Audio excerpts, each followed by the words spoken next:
Great. Well, thank you so much for inviting me to give this talk. I'm going to tell you about some joint work to appear with Stan Chen, Robert Huang, who just spoke 2 talks ago, and Jerry Lee. And the subject of the talk is exponential separations between learning with and without quantum memory. So to begin with, let's consider the question, what is an experiment? Now, this is actually a harder question than it may seem, because there are many different protocols which fall under the purview of experiments. To list some examples, we can consider measuring constants of nature, such as the speed of light or the charge of an electron. We could consider quantifying dynamical properties like the rate of a chemical reaction, or inferring structural properties like the symmetry group of a crystal. Or even many experiments attempt to learn more abstract information, such as the chain of chemical reactions that comprise photosynthesis, or whether Yang-Mills describes the strong force. This really emphasizes the question, what exactly is an experiment in its full scope of generality? Now, there have been some recent perspectives on this question and some ways of thinking about it. Now, one of them was advocated, for instance, in this paper by Huang, Kung, and Preskel earlier this year, in which they discussed how many experiments could be thought of as quantum learning algorithms, which learn properties of partially uncharacterized systems via examples. Another perspective, closely related, which came out at around the same time with Aharonov, myself, and Xi, is that all experiments are examples of these protocols called quantum algorithmic measurements, or abbreviated as QALMs, which are a hybrid of black box algorithms and interactive protocols. Now, these two different perspectives are complementary to one another, and they build off of previous work on quantum games and the quantum conformalism and so on that I don't have time to review at the moment. But they offer a way of formalizing what we mean by experiments in a way that they're amenable to the techniques of quantum information and quantum computation, namely to analyze experiments in a way that we can think about their computational complexity. So what I'm going to emphasize in this talk is not the general story of what is a quantum experiment, but a particular aspect of it, which is what is the power of quantum memory in helping us understand nature. In particular, as it says here, we like to quantify the power of a quantum memory in helping us learn about nature via experiments. Now, we're going to consider 2 kinds of experimental protocols, which I will explain in detail. The first is those with a classical memory, in which all of the information from one round of the experiment to the next is stored and manipulated on a classical computer. This is very much in line with most contemporary and certainly historical experiments. And a newer possibility, which is that we have access to a quantum memory, or maybe a full-fledged quantum computer, on which we can store quantum data and manipulate that quantum data using quantum algorithms. So before proceeding further, let me elaborate on what I mean by experimental protocols with a classical memory and those with a quantum memory. So what do I mean by protocols with a classical memory? Well, consider that we have 3 subsystems. We have nature, which is the system that we would like to learn about. We have our lab system, and we have our classical memory. We can abstract a protocol with a classical memory in the following way. So we have the lab and the classical memory can only communicate classical information with one another. Now, we're going to consider a protocol in T rounds, and nature is going to be queried once per round. What this means is that each round of the experiment, we get to have one interaction between our lab equipment and with nature. Now, maybe during that query, for instance, nature may provide us with a state that then we can measure, that each time we query nature, it provides a state. Or perhaps when we interact with nature, when we query it, it evolves our lab system with some Hamiltonian or some quantum channel. The point, at least abstractly, is that each time that we query nature, it has some response. It does something to the lab system in return. Now, each round is built as follows. First, we prepare a state on the lab system, a quantum state, where the state can depend adaptively on the information that we've stored in the classical memory, which is just classical information. Then we query nature. We set up an interaction between nature and the lab, which changes the state of the lab in some prescribed way.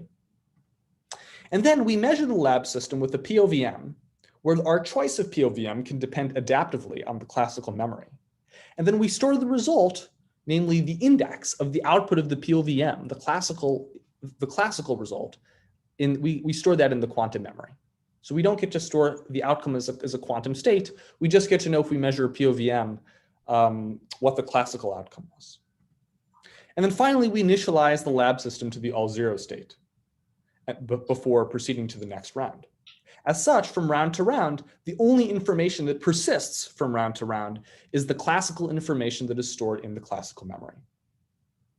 Now, in the quantum setting, it looks very similar, except every word said classical is now replaced by the word quantum.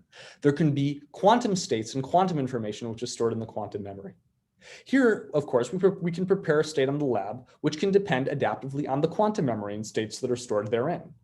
We query nature as before in the second step, and then we can measure the lab system with the POVM, which can depend adaptively on the quantum memory, and we can store now the quantum outcome in the memory. And then finally, we can initialize the lab system to the all zero state. But now here from round to round, we have an additional feature. We can store, for example, quantum states or states that have been manipulated by nature in the quantum memory from round to round. So for instance, if nature provides us with a sample of a quantum state in each round, if we proceed and do an n round protocol, at the end, the quantum memory could potentially store n copies of the state which nature has provided. So our goal is to find tasks for which there is an exponential advantage using a quantum memory versus a classical memory, in the sense which I just described. Now, there's two parts to such a goal. The first is to show that a task can be done efficiently if we have access to a quantum memory. And the second is to show that a task is exponentially hard if we only have access to a classical memory. Now, this first part is comparatively easy. All we have to do is exhibit one efficient quantum protocol, namely a protocol with a quantum memory, which achieves the task at hand. The harder part is the second part. It's difficult in the case of a classical memory and to show that to rule out all efficient protocols using a classical memory. So proving hardness is via an exponential lower bound is the technically difficult part of this goal. And we're going to focus in this talk, in particular, on this second part, namely ruling out all efficient protocols in the presence of a classical memory for certain experimental tasks. So there's been a lot of recent work in this direction in the last year or so, some of which I would like to highlight because it's particularly relevant for what I'm going to tell you next. So last year, there are some very interesting results about exponential separations simultaneously in gate and query complexity for learning properties of classical oracles. For example, in the context of generalized Simon's problem and the welded tree problem. Now, earlier this year, there was work by Huang, Kung, and Preskel about an exponential separation in query complexity for learning Pauli observables. Around the same time, there's a paper by myself, Aharonov, and Shi about an exponential separation simultaneously in gate and query complexity for learning properties of quantum states and channels. Now, the work that I'm going to tell you about today synthesizes the two papers which I just told you by Huang, Kung, and Preskel, as well as by Dorit, myself, and Xiao Yang, as well as another paper by Bubeck, Chen, and Li, which was about mixedness testing. And what we do is we provide in this new work, a new framework for proving exponential lower bounds for protocols with classical memories. And what this allows us to do is prove exponential complexity separations between interactive protocols with and without quantum memories. So let me outline the basic framework of the basic technical tool which we develop. And I'm going to outline it in a particularly simple context, namely the context of learning states. In this context, we can imagine that each time we query nature, nature provides us with a density matrix row. It simply puts a density matrix row into our lab system that then we can make a POVM measurement on. We can also talk about more sophisticated variations, for example, where nature, for instance, implements a quantum channel on the lab, but we'll get to that later. But in the learning tree framework, as I said, suppose we have a physical source, namely nature, which produces a state row upon being queried, and we want to learn about it in a setting without a quantum memory. Namely, we would like to learn something about the state row. Now, the basic protocol, this is unpacking what I told you a few slides ago, is that we obtain a copy of rho in the first round of the experiment by querying nature, and then we measure it using, in this case, a rank 1 POVM. Here are the projectors which build up the POVM, BI, where I is an index. And suppose that the output is Q, and we store this in the classical memory. When I say the output is Q, what I mean is that the POVM which we would measure would be B sub Q, namely where I equals Q. So Q is the value of the classical index. Now, even though before I said that we can do a general POVM, it suffices to consider the case of rank 1 POVMs. And so I'm going to consider this for simplicity in our discussions here. Now, this is the classical outcome of the measurement. So in the next round, we again obtain a copy of rho, and we measure it using a rank 1 POVM, where now this rank 1 POVM can be contingent. It can depend on the classical outcome Q from the previous round. So here I've taken the projectors, which build up the rank 1 POVM, and I've indexed them by I, but here there's also a Q index, indicating that it can depend adaptively on the previous measurement outcome. Now, suppose that the output of this measurement is R, namely I equals R. And then we can store R in the classical memory for the next round. And then we can repeat this for another round, obtain a copy of rho, measure using a rank 1 POVM, which can depend on both previous measurement outcomes, Q and R, and then we measure the value of the classical index, and so on and so forth.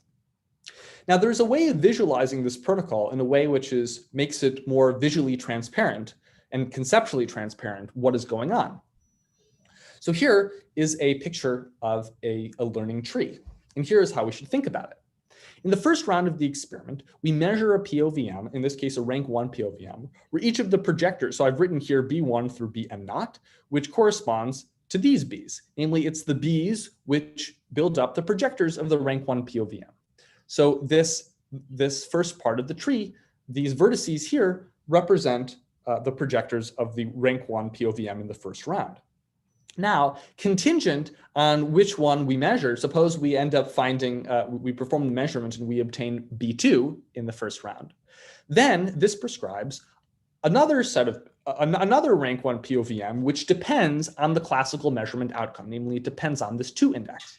So we have another POVM, B sub 2, 1, B sub 2, 2, and so on, which is contingent or which depends on the classical outcome from the previous round.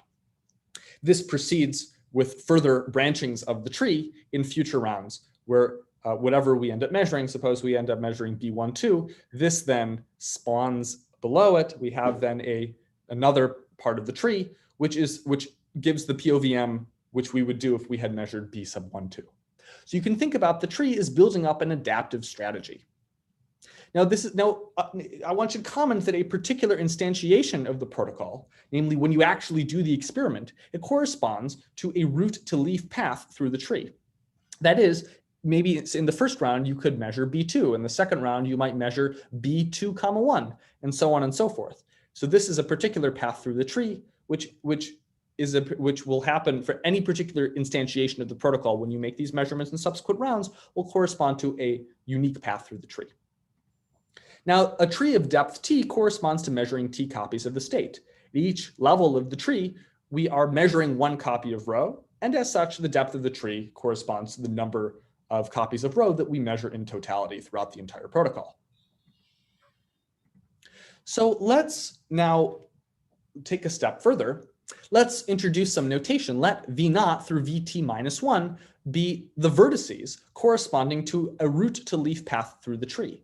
Here in this picture, I labeled the vertices by states, but now I'm going to index them just abstractly by V0 through Vt minus 1 for a particular root to leaf path through the tree. Now, the probability of taking that path, if we are provided at each round with the state rho, is simply this product. Here, B sub Vt, this corresponds to the rank 1 projector of the POVM at level T, so this is the rank 1 projector that lives at the vertex V sub T. So if we take a product of this over all T rounds, T equals 0 to T minus 1, this is the probability of a particular sequence of classical POVM outcomes that's indexed by these vertices if the state rho was provided upon querying nature each time. Now, similarly, if instead sigma was the state that was provided, then, well, it would be the same formula, except that there would be a sigma in place of the rho. Now, if we would like to understand the difficulty of a particular adaptive strategy in telling the difference between rho and sigma, then what we should look at is the total variational distance, essentially the one norm, of the difference between these two probability distributions, where we sum over all root to leaf paths through the tree. Now, there's two basic proof strategies which we employ in our work. One we call the edge-based strategy, in which we bound the information a learner can gain from traversing any edge in the tree. Said more colloquially, it's the case that we bound the amount of information that an observer can learn in any particular round of the protocol. There's another strategy, which is we call the path-based strategy, in which we bound the information gain for traversing an entire path, namely an entire instantiation of the protocol through all t rounds, not just bounding the information in a particular round. Now, to make this concrete, let's consider the setting of purity testing. So consider the following task. Suppose we would like to distinguish between, on the one hand, the maximally mixed state, and on the other hand, a fixed Haar-random pure state. Now, a theorem from this paper with Dorit and Xiaoliang and myself is that the query complexity, namely the number of states which are required to achieve this task, if you perform the task for n qubits, namely maximally mixed state in n qubits and a fixed Haar-random pure state in n qubits, is simply one, is simply theta of one. In particular, what you do is you do a swap test. Now, on the other hand, the more interesting case is the lower bound for the case of a classical memory, in which we were able to establish an exponential lower bound. Namely, you require exponentially many copies of the state in order to tell the difference between a maximally mixed state and a fixed Haar-random pure state. I should also mention, of course, that even though here we were talking about query complexity, the complexity of the quantum protocol is, of course, gate efficient, just order n if it's a swap test. Now, in this work, just for instance, the proof of the classical lower bound, this exponential lower bound, was quite a sophisticated proof. It was about 20 pages long and was some of the technical meat of the paper. Now, in this new work, just to offer some comparison, we're actually able to prove a tight bound. This is theta of 2 to the n over 2 in the case of having only access to a classical memory to perform the purity test on n qubits. And by contrast, the most difficult part of the proof, which was previously 20 pages, using the learning tree technique, is just a half a page proof. In fact, it's so straightforward that I'm actually going to provide a brief sketch of it on the next slide to show you how it works. So let's look at a proof of the lower bound for the purity problem that I just mentioned, using when we have access to a classical memory. So, as before, let V naught through Vt minus 1 be a root to leaf path through the tree. Now, as we said, the probability of taking that path in the case that we are fed a maximally mixed state, I'll call it P sub mixed, which depends on the path through the tree, which is simply this product. It's the same as the thing I showed you, is the equation I showed you on the previous slide, except that rho is replaced here by the maximally mixed state. And the result of this is it's just a constant, it's just 1 over 2 to the nt. Now here, in the case that we have a Haar-random pure state, let psi be the Haar-random pure state, and here we're taking the expectation value over the Haar ensemble of states. And our goal is to bound the total variational distance between these two probability distributions, where again, we consider the total variational distance here is just essentially the one norm where we sum over the absolute value of the difference between these two probability distributions and sum over root to leaf paths through the tree. So in other words, we would like to show that this quantity is going to be small, namely that the two probability distributions are close together if we have a small number of rounds t. And in particular, that if big T, the number of rounds, that we only can start distinguishing the two distributions using our classical memory if we have an exponentially large number of rounds, and as such have gotten exponentially many copies of the state. So let's write out this quantity here. Let's just rewrite it up here. And we can do a simple manipulation where we can rewrite it in the following way. We can rewrite it, we can remove the absolute values in the factor of half, like this, at the cost of only summing over the root to leaf paths such that P mixed is greater than P pure. One can check this if this is an unfamiliar identity by simply using the fact that the sum of p mixed equals 1 over root to leaf paths in the tree, and similarly for p pure. It basically just follows from that fact if you unravel this identity. Now, let's factor out p mixed. So we can write as p, this is simple algebraic manipulation, p mixed times 1 minus p pure over p mixed. And now if we would like to show that this quantity is small, then what we would like to do is we would like to show that this quantity is very close to 0, or is very, very tiny. In particular, if this quantity is tiny, if we neglect this term, then the sum over root to leaf paths of p mixed, well, this is at most equal to 1, since this is a normalized probability distribution. So conceptually, the thing we should do is to show that this quantity is very tiny. Moreover, we could simply, it suffices to show that this particular ratio is very close to 1, which would render this entire quantity tiny, and thus the entire sum tiny. So let's unpack the definition. We just simply look at the ratio of p pure to p mixed, and this is what the answer is. This is what this is equal to. And here what we do when we perform the average, the Haar average, we have a combinatorial factor here, and we have a sum over permutations on t elements, where p sub pi is a representation on permutations on t elements, where it permutes t copies of the Hilbert space in accordance with the permutation pi. Okay, so this is what we get by just doing the usual Haar integral. And now we can observe, we can use a simple estimate to bound this combinatorial factor, show that it is lower bounded by 1 minus t over 2 to the n to the tth power. Another estimate shows that this is lower bounded by 1. As such, when you plug this back into this expression, we indeed find that this quantity is very, very tiny unless t is greater than or equal to essentially 2 to the n over 2. So this is the extent of the proof for the exponential lower bound. And we can also match this with an upper bound so that we actually get theta of 2 to the n over 2. In other words, the protocol can be realized, but that's a separate proof. Now, with this in mind, let's venture into some new kinds of results. So let's talk first about exponential separations in learning quantum states, along the lines of the purity tests that I told you before. Let's consider an interesting protocol, which I'll call, for the purposes of this talk, the polystate property testing. Suppose we're given a density matrix, which is the identity matrix plus p over 2 to the n, where p is a Pauli string on n qubits, and our goal is to determine the Pauli string p. Now, a theorem from our paper is that in the case of a quantum memory, the number of queries which is required is order n. In fact, it's actually can be realized in a gate efficient manner.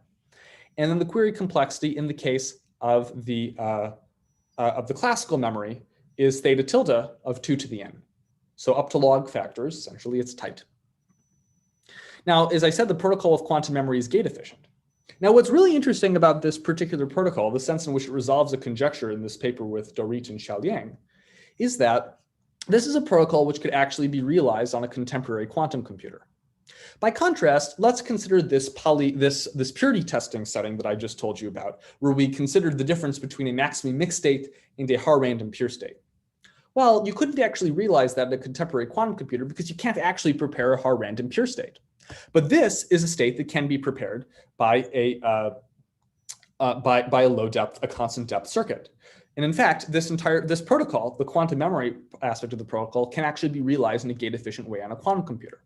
So the conjecture which it resolves is that you can actually, there's a protocol for which there's an exponential advantage between classical and quantum memory, for which the entire protocol, including the state which is provided by nature, can all be done on a contemporary quantum computer.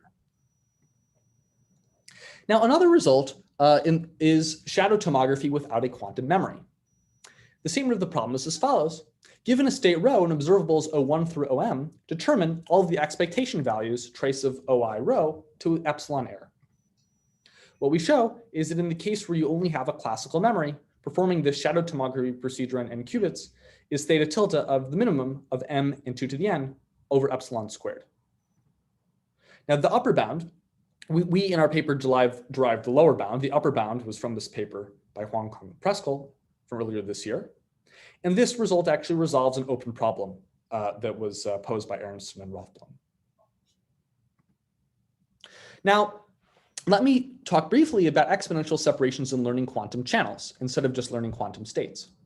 In the case of quantum channels, we have this additional technical complication that not only does nature, so instead of this case in which nature gives us a state and we measure the state with a POVM, we have an additional flexibility of first preparing adaptively a state on which the channel can act, and then to measure the result of that using a POVM.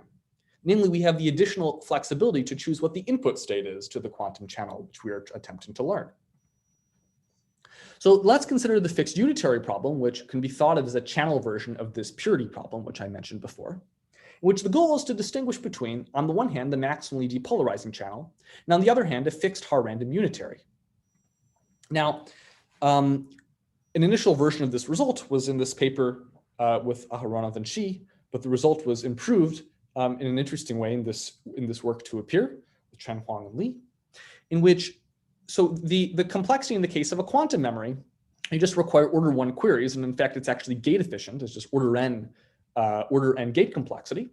But the interesting result is that the complexity in the case of only having a classical memory is lower bounded by an exponential.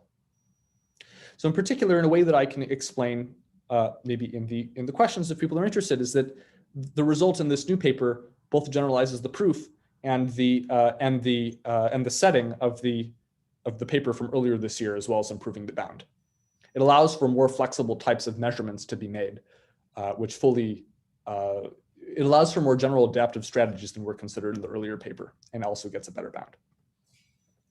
And one other problem to mention is what I will call the symmetry distinction problem. Now, you can think about this as a toy problem of an interesting question about quantum many-body systems. A question in quantum many-body systems is determining, say, the symmetry class of a quantum many-body system, something that we're very interested in doing in, say, condensed matter systems. A toy version of this is the following. Suppose that I have unitary evolution, which is either described by, say, a fixed Haar-random unitary, a fixed Haar-random orthogonal matrix, or a fixed Haar-random symplectic matrix. Now, an ordinary unitary, an orthogonal matrix, and a symplectic matrix all realize different manifestations of time reversal symmetry. The first does not have time reversal symmetry, and the latter two do in two different forms. In any case, if you would like to distinguish which of these three cases is realized, that there is a lower bound, or sorry, this can be realized in the quantum memory setting with order 1 queries. Namely, you have to access, you query that you applied the channel order 1 times, and it's actually also gate efficient. It's order n gate complexity. And in the case of classical memory, the query complexity is lower bounded by an exponential. So the protocol, as I said, with the quantum memory is gate efficient, and also the proof in the new paper also generalizes the setting of this earlier paper with Dorit and Xiaoyang. In particular, it allows for more general kinds of adaptive measurements to be performed, but still achieves an exponential lower bound in the case of a classical memory. I'd like to tell you about one last result, which is qualitatively different than the ones that I've told you about before, namely an exponential separation with bounded quantum memory. So let's consider shadow tomography with bounded quantum memory. So this result, as I said, is qualitatively different than the previous ones. And let's assume that we have a quantum memory, but that it's bounded in size. So we're not going to consider a classical memory. We have a quantum memory, but it's only so large. Now the theorem is as follows.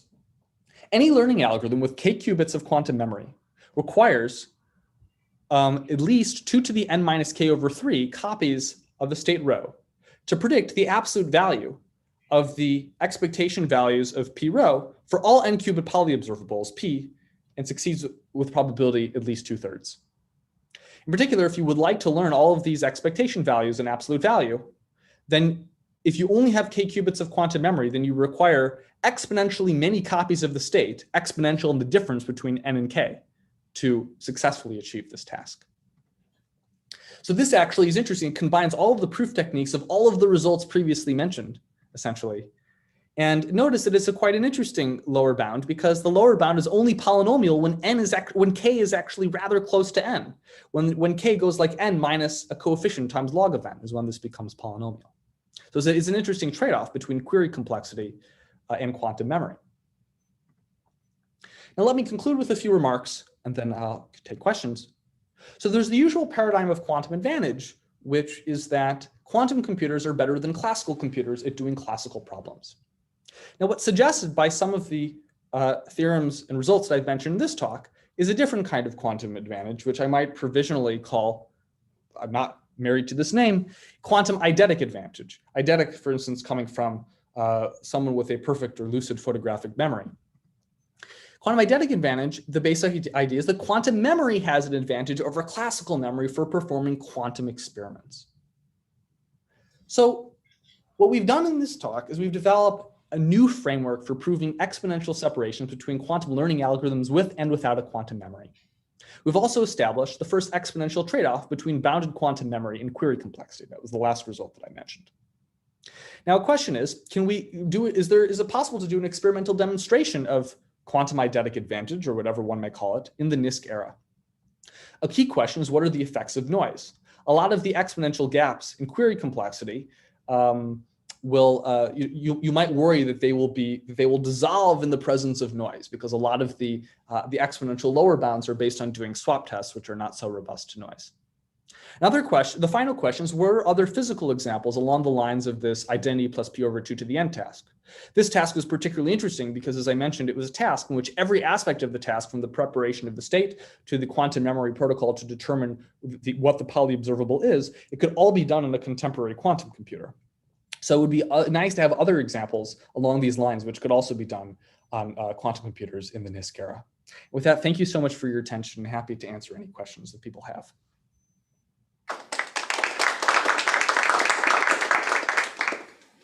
Thanks for your talk, Jordan. Are there any questions? I don't see any online either. One question in the last result with the shadow tomography. Yeah. Doesn't shadow tomography usually have, like, you decide on a few observables in advance? Like you're saying all polys, right?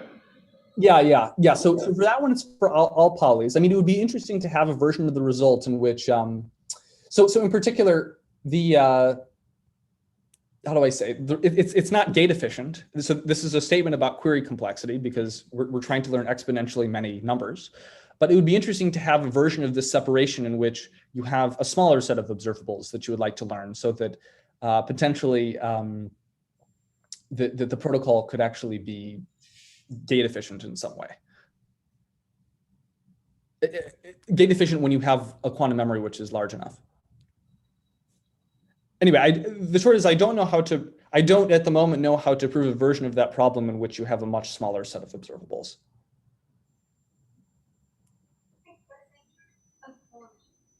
Yeah, so I would like to also ask about this trade-off result that you had, if you could maybe show it in slide.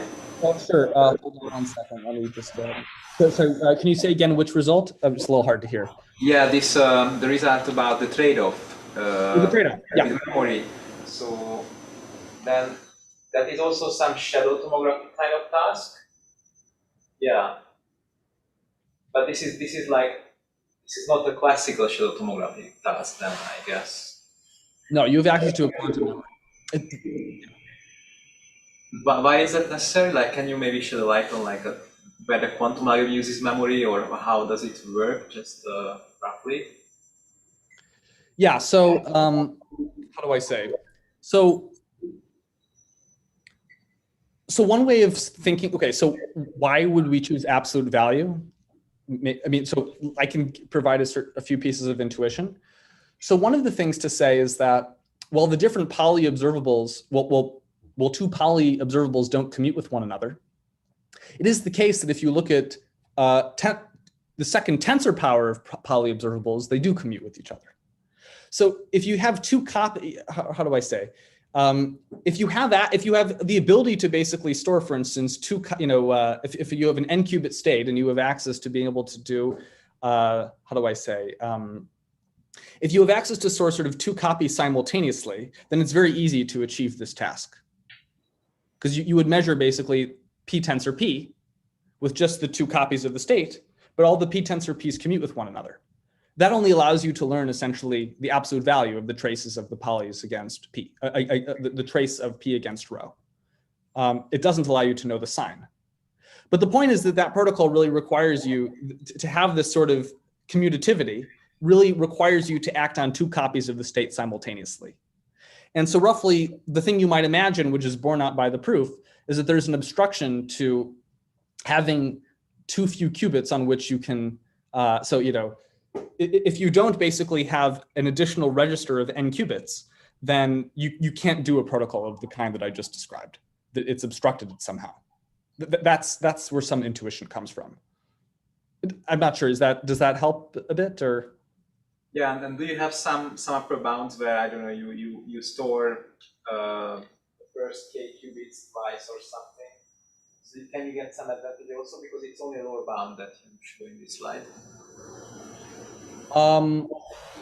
Well, I don't know about this factor of 3, but I think that there should be, there may be ways of getting, I think this factor of 3 is not tight, but I think that there is a way of probably getting an upper bound, which is just not tight to this one. I mean, a lower bound, I'm sorry, yeah. But do you have an algorithm which say uses like 2 to the 2n minus k or something like that? I don't know. Not that I could tell you offhand. I'm not. I don't know. Thank you. That's the last question. I forgot the name of it. Oh, so like in the symmetry distinction problem, can you say anything about what the significance of those 3 types of unitaries are? Sure. Let me go back to that. So, okay. So here we go. So the short of it is that okay, so if you want to look at symmetry classifications, you can consider anti-unitary symmetry. You can consider a time reversal operator, which is an operator which squares to itself, which is an anti-unitary transformation. And essentially, there are 3 ways in which the, or how do I say? Essentially, there's different ways of answering the question, but there is a classification essentially of symmetries, of time reversal symmetries that was due to Dyson in the context of unitaries.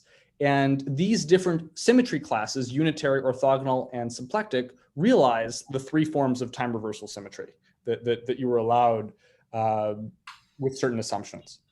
For example, I mean, it depends on certain structures of your Hilbert space, like having an inner product. If you also imagine that you have systems with fermions, there's a 10-fold classification instead of a 3-fold classification. But this is basically just, these are representative symmetry classes for time reversal symmetry. Or sorry, these are representative unitaries of 3 time reversal symmetry classes. Namely, this one does not have time reversal symmetry, orthogonal does, and symplectic also does. I'm not sure if they answer your question. It's a bit of a longer story that maybe we can talk about offline. Is it short of it that these unitary classes, or like, okay, is it short of it that these symmetries in these unitary classes are just studied for reasons in many body physics? Yeah. That's right. Okay, let's meet Jordan again.